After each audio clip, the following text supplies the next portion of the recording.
My wife had spent Thursday night at a restaurant with someone when she told me she was at her ceramics workshop. I found out because I picked up her raincoat from the dry cleaner. Before hanging in the closet, I checked the pockets for tissues and loose change. In the inside pocket was a folded receipt from Murphy's Grill, a modest place near downtown Wichita, Kansas. 2 turkey melts, 2 iced teas, 1 slice of apple pie. Thursday, 7:12 p.m. Carol's ceramics class ran from 6:30 until 8:30. I almost put the receipt back. Maybe she stopped afterward. Maybe someone handed her the wrong coat. Then I unfolded it completely. Across the bottom, in blue pen, someone had written, "Same booth next Thursday." Carol came home 20 minutes later carrying groceries. I hung her coat where it belonged and said, "You ever been to Murphy's Grill?" She smiled immediately. "Sure. We used to go there after PTA meetings when Kevin was in grade school." Reasonable. Almost relieving. "Any good?" "Used to be. Haven't eaten there in years." She started putting milk in the refrigerator. I watched her close the door. The receipt in my pocket was 4 days old. I said nothing else. That night, Carol talked about a bowl she was glazing at the community art center. Blue around the rim, white inside. She said the instructor stayed late Thursday because somebody's kiln shelf cracked. It was an unnecessary detail. I nodded as if it meant nothing. My name is Nathan Mercer. I was 66, retired from managing inventory at an electrical supply warehouse. Carol was 63 and worked 3 mornings a week at an elementary school office. We had been married 38 years. I had never needed to know exactly where she was every hour. Now I knew where she had not been. Carol had started the Thursday ceramics class almost 3 years earlier. At least that was what I believed. She left at 6. Usually came home around 9. Sometimes she carried a lump of wrapped clay or showed me a crooked mug and complained that handles were harder than they looked. Nothing about it had seemed suspicious until the receipt. Once I started paying attention, I noticed little things that had always been there. The most obvious was a green paper mint wrapper. Murphy's kept a bowl of those old-fashioned chocolate mints near the register. Carol had one in her purse. Another appeared in the cup holder of her car. A week later, I found one stuck to a grocery coupon on our kitchen counter. I had seen those wrappers for months, maybe years. I had never cared. The next Thursday, Carol put on a red cardigan and carried her canvas tote toward the garage. "How's the bowl coming?" I asked. "What bowl?" "The blue one." She paused. "Oh, right. Almost done." "You firing it tonight?" "No, we're trimming." I knew nothing about ceramics. The answer sounded normal. Then she added, "Marcy said everybody has to finish trimming before the studio closes for spring break." I knew Marcy. She taught the class. The next morning, I ran into her husband at the hardware store. I did not interrogate him. I asked whether they were doing anything for spring break. He laughed. "Marcy's thrilled. Art Center's been closed Thursday nights for 2 weeks while they replaced the ventilation system." I stood there holding a box of light bulbs. "Whole building." "After 5, yeah." He moved on to garden hoses. I went home and found another green mint wrapper in Carol's tote. That afternoon I asked, "How was trimming?" She looked at me. For half a second, I thought she knew. "Messy." Then she smiled. "Clay everywhere." I smiled back. That was the first time in our marriage I knowingly let my wife finish a lie just to see how far it would go. The following Thursday, I had a legitimate reason to be downtown. My old warehouse supervisor was retiring, and 3 of us met for an early dinner 2 blocks from Murphy's. I could have driven home afterward. Instead, I took the street that passed the restaurant. Carol's Honda was parked along the side lot. I pulled into a public parking space across the street. That was the choice I made. I waited. At 8:15, Carol came out with Man. He looked around 60. Tall, thinning gray hair, tan windbreaker. He held a manila folder under one arm. Not handsome enough to make jealousy logical. That did not help. They stopped beside Carol's car. The man said something. Carol laughed. Then his expression changed. He opened the folder, showed her something, and Carol covered her mouth. For several seconds, neither moved. Then Carol reached up and straightened the collar of his windbreaker. He caught her wrist gently. She did not pull away. He held it while he spoke. Then she stepped closer and hugged him. A long hug. His cheek rested against her hair. I drove away. At home, I sat at the kitchen table with the restaurant receipt in front of me. Carol came in around 8:55. Class run late. I asked, a little. She put her toad on the chair. I pushed the receipt across the table. Her face changed before she touched it. I said, I saw you tonight. Carol closed her eyes. Nathan. Who is he? She sat down. His name is Russell Dane. Do I know him? You did. That answer took me somewhere I had not expected. I looked at her. What does that mean? Carol picked up the receipt, smoothed the crease with her thumb, and placed it back between us. It means you're going to think this is about something it isn't. Then tell me what it is. She took a breath. And for the first time, I saw fear in her that had nothing to do with being caught with another man.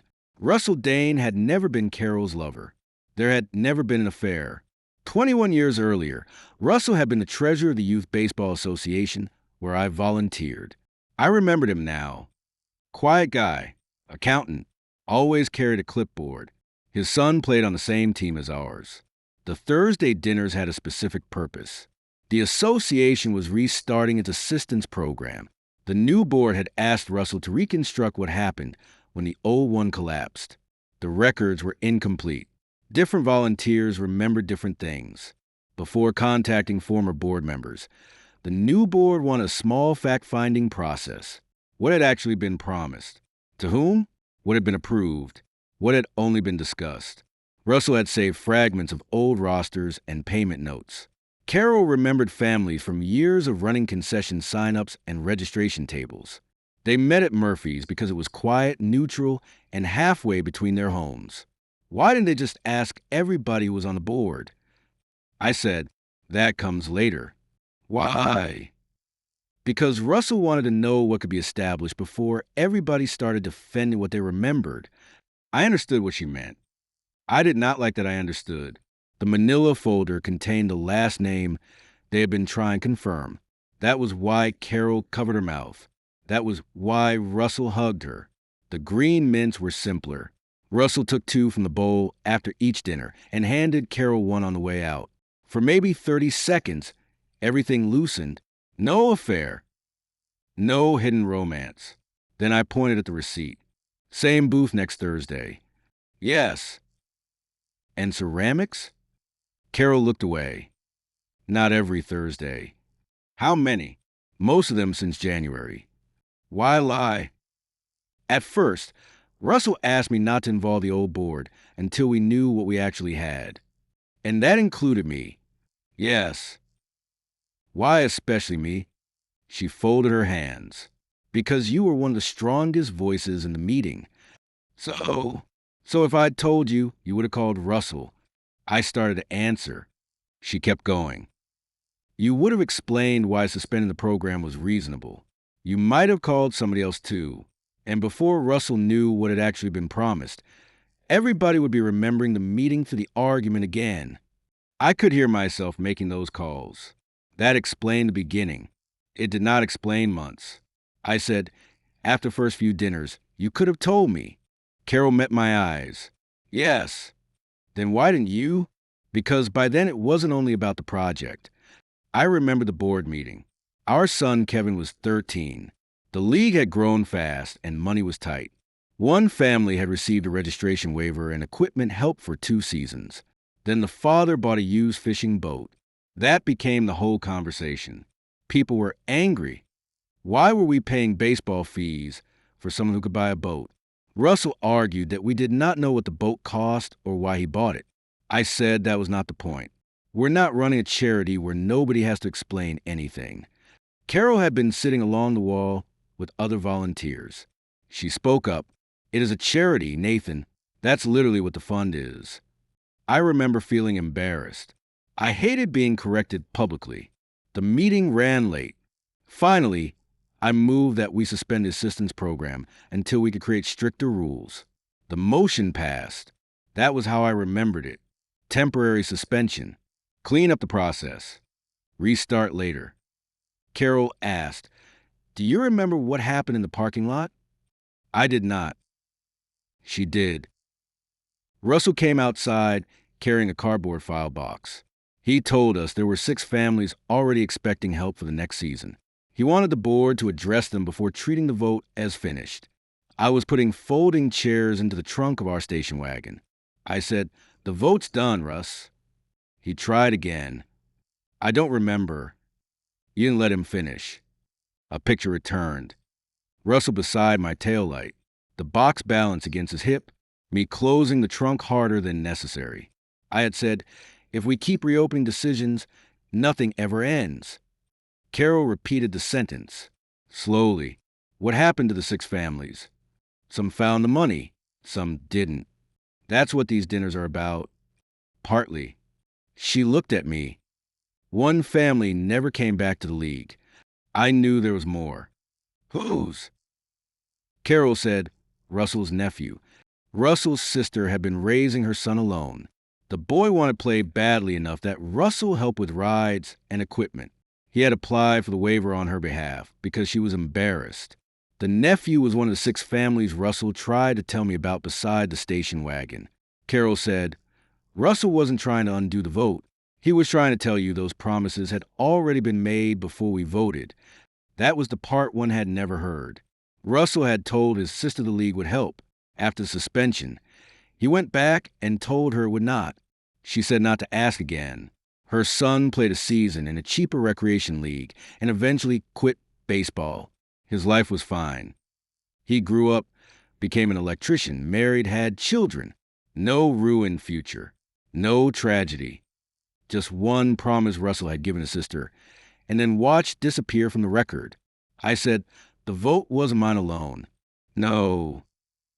Russell had made mistakes too. His records were loose. Some commitments were made before the board formally approved them. Other members wanted clearer rules. The boat story had made people suspicious. The old program needed fixing.